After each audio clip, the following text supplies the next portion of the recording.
Muscle cars are supposed to be about smoke, noise, and raw power. But there was a dark era where that American dream turned into a nightmare. We are talking about legendary names slapped onto pathetic machines that couldn't even outrun a minivan. Forget the golden age. This is the age of embarrassment. From engines that wheezed like lawnmowers to the ugliest designs in history, we are exposing the truth. Buckle up and prepare to cringe. Here are the 15 worst muscle cars ever made.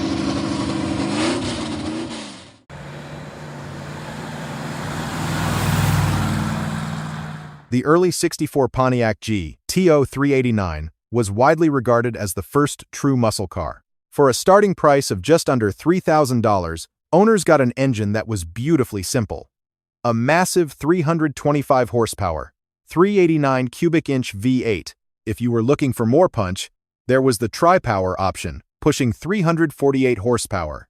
According to Motor Trend, that base V8 could reach 60 miles per hour in 7.7 seconds, while the tri-power screamed to 60 in just 5.7 seconds. Fast forward to 1973, and the GTO created a new motor for the Le Mans, featuring a 455 cubic inch V8 displacement, making 250 horsepower. By the next year, Pontiac shifted gears, using a 350 cubic inch V8 at 200 horsepower. Despite the shaker hood and the GTO lettering, many enthusiasts felt it had become a granny's car, even with its modest price tag of around $4,500. The move ultimately flopped, and Pontiac made the tough call to pull the GTO brand from the lineup. The 1982 Pontiac Trans Am is proof that you should never judge a car by its TV cameo. Sure, that daring, futuristic design with the rounded hood looked incredible enough to be selected as KITT in Knight Rider alongside David Hasselhoff. But for a showroom price of around $9,600, the muscle under that hood was an absolute joke. The standard engine wasn't a roaring beast. It was the infamous Iron Duke, a tiny 151 cubic inch four-cylinder making a pitiful 90 horsepower. Like, really? In a Trans Am? Buyers hoping for redemption with the optional V8 were sorely disappointed. The Crossfire-injected 305 cubic inch V8 was forced into an automatic transmission and wheezed out a sad 165 horsepower, essentially the same output as a modern riding lawnmower. Road tests were humiliating, with the car struggling to hit 60 miles per hour in the 8-second range. Whether it was the anemic base motor or the detonating turbos, this Pontiac Trans Am was all show and absolutely no go.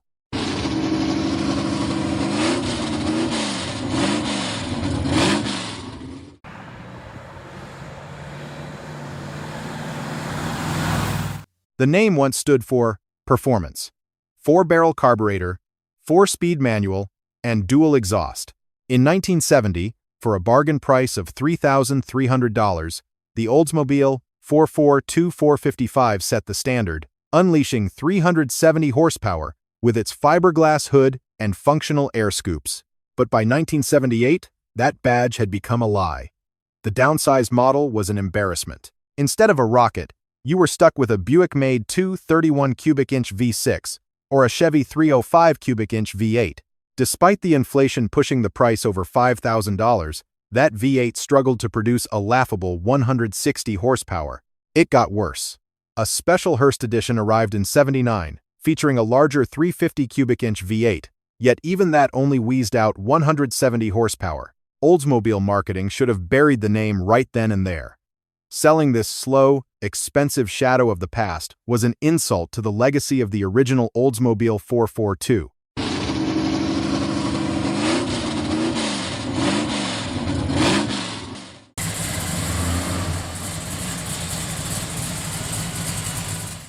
From NASCAR legend to rusting junk, the decline of the Plymouth Roadrunner is truly tragic. In 1970, the Superbird was an icon, dominating tracks with its free-breathing, dual-quad 426 Hemi, but by the late 70s, that legacy was destroyed when the badge was slapped onto the Volare midsize coupe. Selling for a base price of roughly $4,000, this car was a major underachiever. The standard engine was a suffocated 318 cubic inch V8, wheezing out just 160 horsepower through a 2-barrel carb.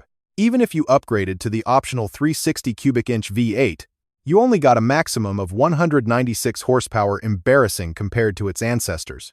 It wasn't just slow, it was dissolving. The 1977 model suffered a massive recall due to severe underbody rust. Sure, the window slats, spoiler, and bucket seats gave it character, but it was all costume jewelry. By this point, the car was so slow that even Wile E. Coyote could finally overtake this so-called muscle car.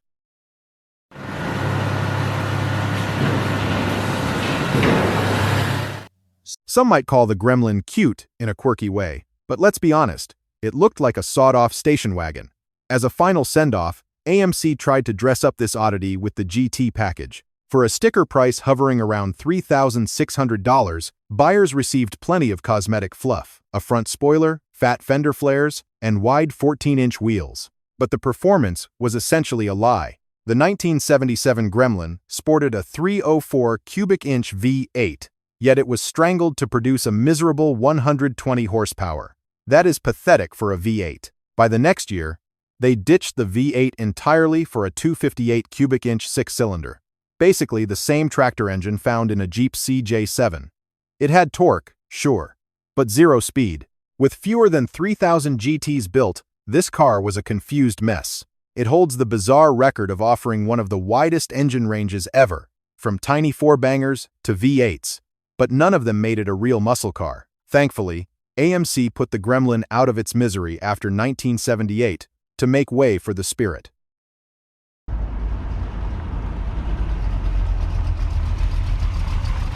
Originally based off the infamous Chevy Vega, the Chevy Monza started life as a 2+2 with a swoopy hatchback design that tried hard to mimic a fastback. But the real deception arrived in 1977 when Michigan Auto Techniques introduced the Mirage.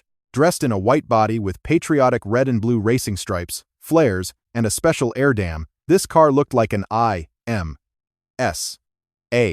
racer ready for the track. Yet, for a sticker price of around $4,000, what you actually got was a sheep in wolf's clothing. The only V8 option was a suffocated 305 cubic inch V8, wheezing out a pathetic 145 horsepower. That is barely enough to merge onto the highway, let alone race. It was all show and absolutely no go. By the time the Chevy Monza Spider took off the following year, the Mirage was left in the dust where it belonged.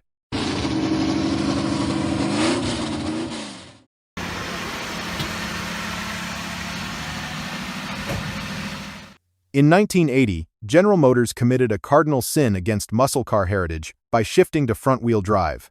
The result was the infamous Chevy Citation X11. On paper, for a sticker price of roughly $7,000, it tried to be more than just a decal package. It packed a high-output 173 cubic inch V6, rated at 135 horsepower and 155 pound-feet of torque. GM even threw in a retuned sport suspension, stabilizer bars, and a louder dual-tip exhaust to simulate performance. But let's be real, 135 horsepower is not muscle, it is barely transportation. And the engineering was a disaster. The Chevy Citation became legendary for all the wrong reasons. It had a terrifying tendency for the rear wheels to lock up under hard braking, sending drivers into uncontrollable spins. It quickly became one of the most recalled cars in history. No amount of steering rack upgrades or sport suspension could save this car from being a dangerous, front-wheel drive mistake. You remember it as the legendary time machine from Back to the Future, but in the real world, the DeLorean DMC-12 was a sluggish, overpriced disaster. When it hit showrooms with a staggering sticker price of $25,000, buyers expected a rocket. Instead, they got a shiny stainless steel paperweight. Beneath those iconic gull-wing doors lay a cowardly heart. A Peugeot Renault Volvo sourced 174 cubic inch V6. This lackluster engine coughed out a miserable 130 horsepower.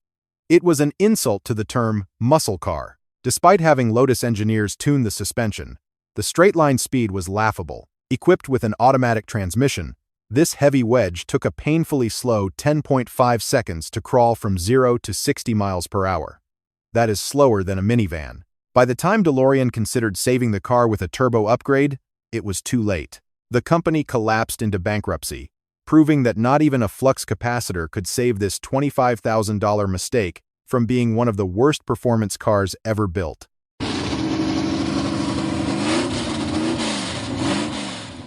Sold as the European cousin to the Ford Mustang, the Mercury Capri suffered from a severe identity crisis. While the early models were budget-friendly imports starting around $2,300, the later so-called performance versions were absolute imposters. Take the Mercury Capri Turbo RS. With its aggressive front air dam and that distinctive bubble-back aero window, it promised speed and toughness. But for a price tag nearing $7,000, the reality under the hood was insulting. Instead of a V8, buyers were stuck with a fragile 140 cubic inch four-cylinder engine. Even with a Garrett turbocharger strapped to it, this thing only wheezed out 132 horsepower. That is not muscle. That is barely enough to merge into traffic. Worse yet, these early turbo engines were notoriously unreliable, often blowing up before they could even scare a pedestrian. Lincoln Mercury deserves credit for bringing an affordable European car to the States in 1971, but by the time they tried to fake it as a muscle car, the Capri had become nothing more than a slow, fragile joke. Motorheads worship the Corvette nameplate, but the 1980 model was a tragedy born of federal smog laws. Imagine paying a premium sticker price of over $13,000 only to be laughed at by a scooter. The situation was especially humiliating in California. Strict regulations forced Chevy to replace the legendary engines with a gutless 305 cubic inch V8, making a pitiful 180 horsepower. To make matters worse, this California special was mandated to have a sluggish, 3-speed automatic transmission.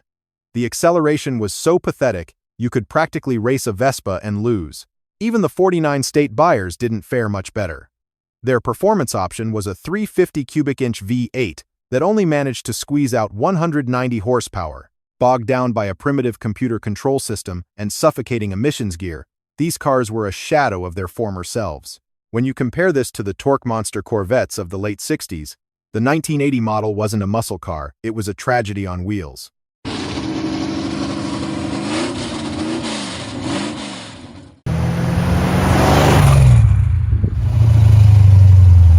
Ford marketed the Ford Maverick as a budget-friendly fighter against imports, launching with a basement price of just $1,995. But when they tried to turn this glorified economy car into a muscle car, things got laughable. Essentially, a recycled 1960 Ford Falcon, the two-door sedan was built so cheaply that it featured pop-out rear-side windows instead of roll-down ones to save a few cents. Then came the Grabber package, a classic case of tape-stripe muscle.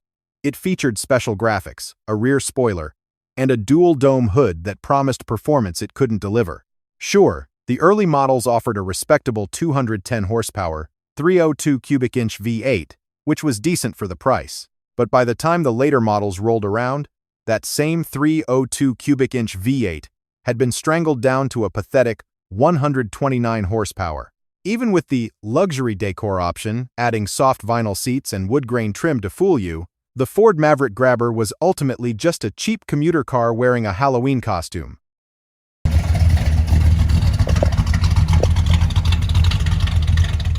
In 1968, Pontiac tried to seduce buyers with a restyled Pontiac Tempest, featuring a sexy Coke bottle body with curving fenders that mimicked real muscle cars. But for a base price of around $2,600, what you actually bought was just an empty bottle. While it looked aggressive, the performance was a letdown. The base engine was a lonely 250 cubic inch overhead cam 6-cylinder that belonged in a grocery getter, not a muscle car. Even the optional 350 cubic inch V8 only produced 250 horsepower, hardly enough to burn rubber. Technically, they improved the drivetrain in 1969 by swapping the sluggish 2-speed gearbox for a new 3-speed turbo-hydromatic 350 transmission. But it was too little, too late. The superior Le Mans series cannibalized its sales, and the Tempest was mercifully discontinued in 1970. Sure, driving this might have gotten you some attention, but mostly from people asking why you didn't save up for a real Pontiac GTO.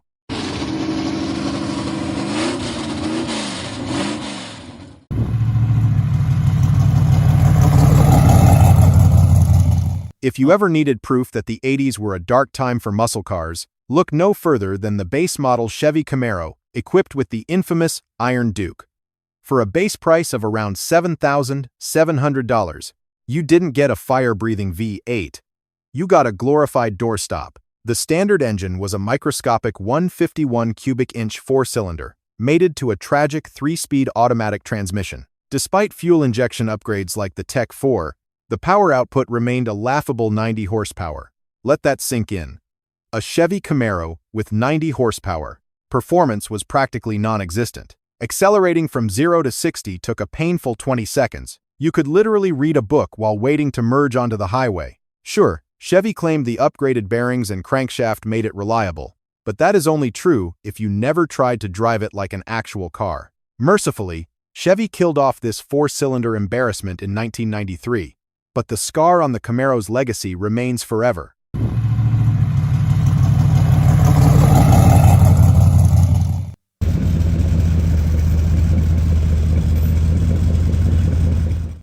The AMX stood for American Motors, E-Experimental, and frankly, it felt like an experiment that nobody quite understood. For a price tag of around $3,200, AMC tried to sell a sawed-off, 2-seater muscle car to a market that wanted back seats. On paper, it looked like a winner. It featured a potent optional 390 cubic inch V8 that could propel this short wheelbase weirdo from 0 to 60 in 6.6 seconds. It even came with a Hurst shifter that allowed drivers to manually hold gears, earning it the title of Best Engineered Car from the American Society of Automotive Engineers in 1969. But awards don't equal sales. Despite being fast, the AMX suffered from an identity crisis. It was too crude to be a sports car like the Corvette, and too impractical to be a traditional muscle car. It was a unique, high-performance machine. But ultimately, it was a commercial flop that proved some experiments are better left in the lab.